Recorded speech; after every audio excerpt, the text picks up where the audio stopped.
Wasn't it exciting to see how the scenes from the first Cruise movie was created?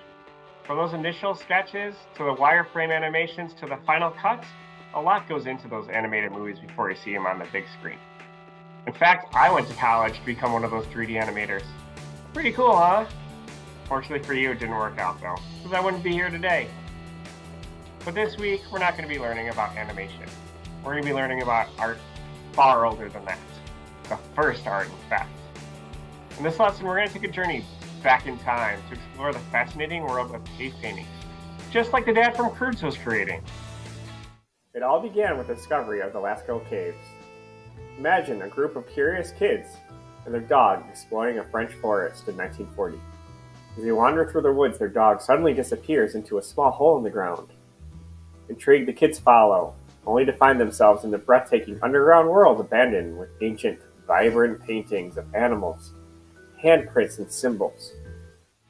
Since that first discovery in France, we found cave paintings all over the place. Europe, Asia, South America, even here in North America, not far away from where we live today. Pretty cool, huh? Want to learn more? Check out this video. The very first paintings were probably made in caves about 15,000 years ago. These pictures in the caves are often of deer, horses, cattle, mammoth, and boars, and they're located in the deepest, darkest recesses of the caves, far from sunlight. Archaeologists speculate or believe that artists created the animal images to guarantee a successful hunt.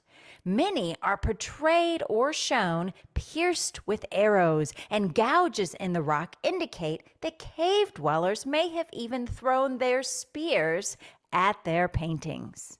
To create their paintings, the artists used charcoal or burnt pieces of wood to outline the shapes in the cave. To add color, they used dirt, and they either blew that on through hollow bones or painted it with brushes they made. Why do you think our ancestors created these paintings? Scientists still aren't sure, but maybe one day you'll discover their secret. And guess what?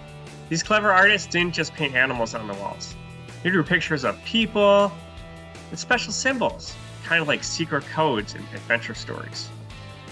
There's some people that study really old things like detectives of the past.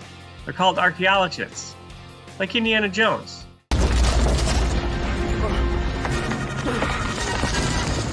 Some of these archaeologists think that these symbols may even be the first form of writing, kind of like the Egyptian hieroglyphs.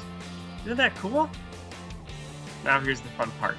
Just like when you sign your name on your artwork, these cave artists left their mark too. But they did it in a super interesting way.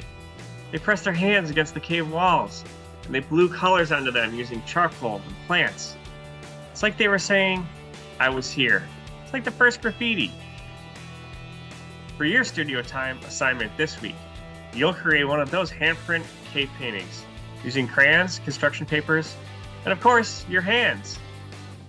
What you'll do: follow the instructions on the video in the studio time assignment. What you'll need: crayons.